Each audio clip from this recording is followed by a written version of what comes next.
Mais attention, action massive ne veut pas dire agir n'importe comment. Elle doit être guidée par ta vision, structurée par ta discipline et nourrie par ton état d'esprit. C'est un feu intense, mais contrôlé, qui brûle avec intelligence. Prends un engagement envers toi-même aujourd'hui. Agis. Pas demain, pas après-demain. Agis maintenant. Mets-toi en mouvement, même petit, même imparfait. Chaque pas compte. Car le monde appartient à ceux qui osent. Ceux qui n'attendent pas que tout soit parfait. Ceux qui créent leur propre chemin par la force de leur action. Souviens-toi, la réussite n'est pas un point d'arrivée, mais un processus. Un processus qui commence avec ce premier pas, et continue avec des milliers d'autres. Alors lève-toi, fonce, et écris ton histoire avec l'audace de l'action massive. L'importance de l'action massive, passer du rêve à la réalité. Jusqu'ici, nous avons parlé de motivation, de discipline, de vision, d'état d'esprit et de patience. Mais tout cela ne vaut rien si tu n'agis pas. L'action massive est la clé qui transforme tes idées en résultats concrets. Beaucoup restent bloqués dans la phase de préparation. Ils planifient, réfléchissent, rêvent, mais ne passent jamais à l'action réelle. Ils pensent que le moment parfait viendra, que toutes les conditions seront réunies. Mais la vérité implacable, c'est que le moment parfait n'existe pas. Il faut créer ce moment. L'action massive, c'est décider aujourd'hui de faire plus que ce que tu crois possible. C'est avancer avec intensité, constance et sans excuse. C'est accepter que le chemin sera parfois difficile, que les erreurs seront nombreuses, mais que c'est précisément en forgeant que l'on devient forgeron. La différence entre ceux qui réussissent et ceux qui échouent, c'est que les premiers ne se contentent pas de faire un effort modéré. Ils donnent tout ce qu'ils ont.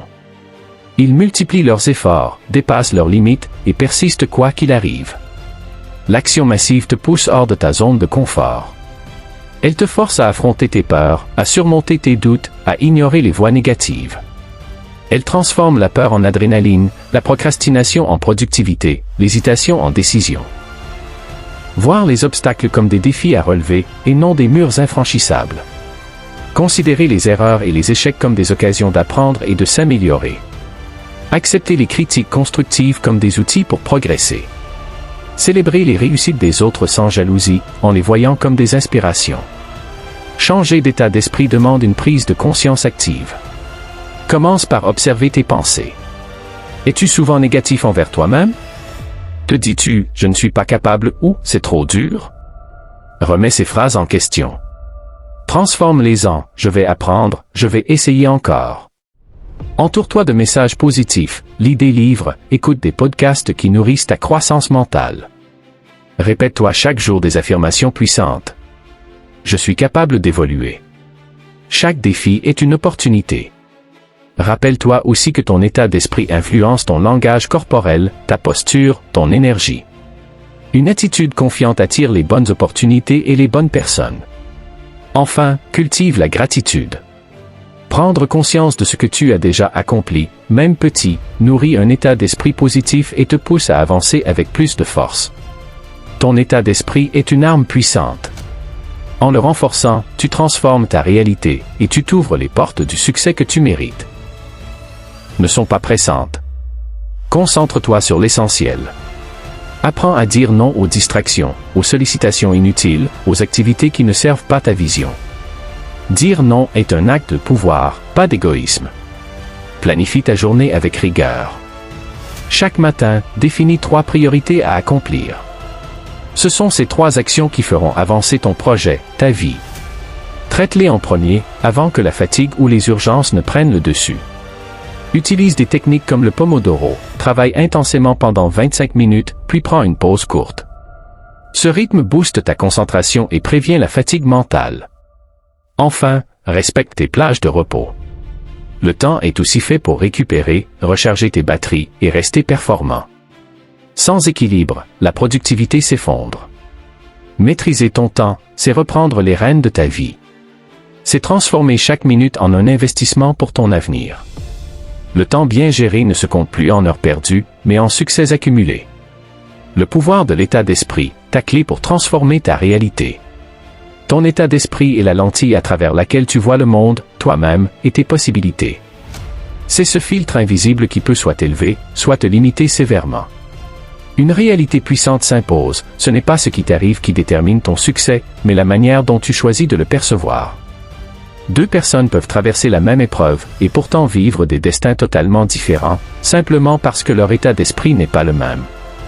L'état d'esprit de croissance, prôné par les grands pédagogues et leaders, et la conviction que les compétences, l'intelligence, et même le succès, ne sont pas des dons fixes, mais des qualités que l'on développe par l'effort et l'apprentissage. Au contraire, l'état d'esprit fixe te pousse à croire que tu es limité par ta nature, tes talents innés, ou ta situation actuelle. Adopter un état d'esprit de croissance te permet de, même minime. Tu transformes la lenteur apparente en un rythme durable et puissant. Alors, si tu es tenté de tout lâcher parce que ça ne vient pas assez vite, rappelle-toi.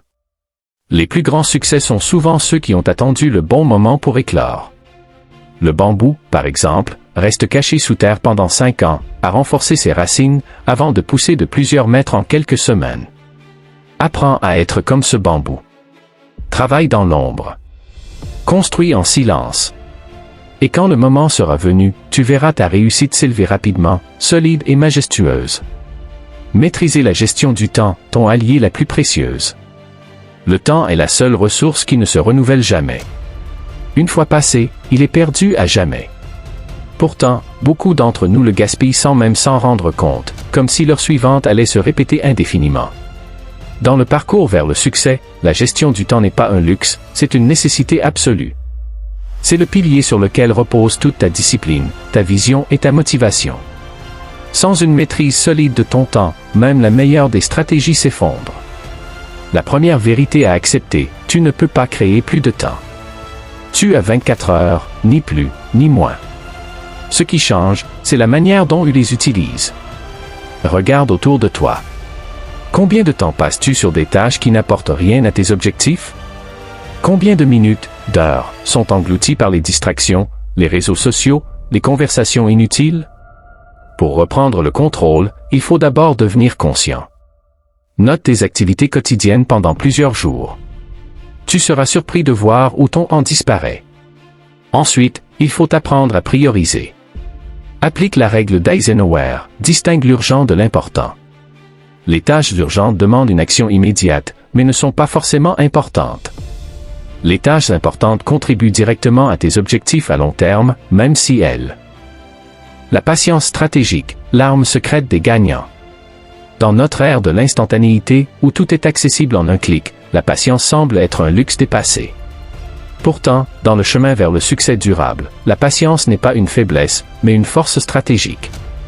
La différence entre ceux qui réussissent et ceux qui échouent souvent ne réside pas dans la rapidité d'action, mais dans la capacité à attendre au bon moment, à persévérer sans précipitation et à construire pas à pas, sans brûler les étapes. Imagine un arbre. Il ne pousse pas en un jour. Il ne se contente pas de sortir une branche et de s'arrêter. Il s'enracine profondément, grandit lentement, résiste aux tempêtes, jusqu'à devenir solide et majestueux. Ta réussite doit s'inspirer de cet exemple. La patience stratégique, c'est savoir que chaque effort que tu fournis aujourd'hui est une graine plantée dans un sol invisible. Tu ne vois pas immédiatement les résultats, mais tu sais qu'ils vont pousser, à condition d'arroser, de protéger et de persister. Cette patience n'est pas passive. Ce n'est pas rester immobile en attendant que tout tombe du ciel. C'est agir chaque jour, avec constance, mais sans surréagir aux échecs ni s'emballer à la moindre victoire. C'est un équilibre subtil entre action et calme, entre ambition et sagesse. Les impatients veulent tout, tout de suite. Ils sautent d'une idée à l'autre, abandonnent dès que la récompense tarde à venir, et finissent épuisés, frustrés et à la case départ. Les patients stratèges, eux, gardent le cap, ils savent que la vraie transformation prend du temps. Ils savent que chaque grand succès est une accumulation d'efforts invisibles et silencieux. Cela demande de la foi. La foi en toi, en ton projet, en ta vision. La foi que ce que tu bâtis aujourd'hui portera ses fruits demain. La patience stratégique te protège aussi du découragement. Quand tu comprends que la route est longue, tu apprends à célébrer chaque petite victoire, chaque progrès.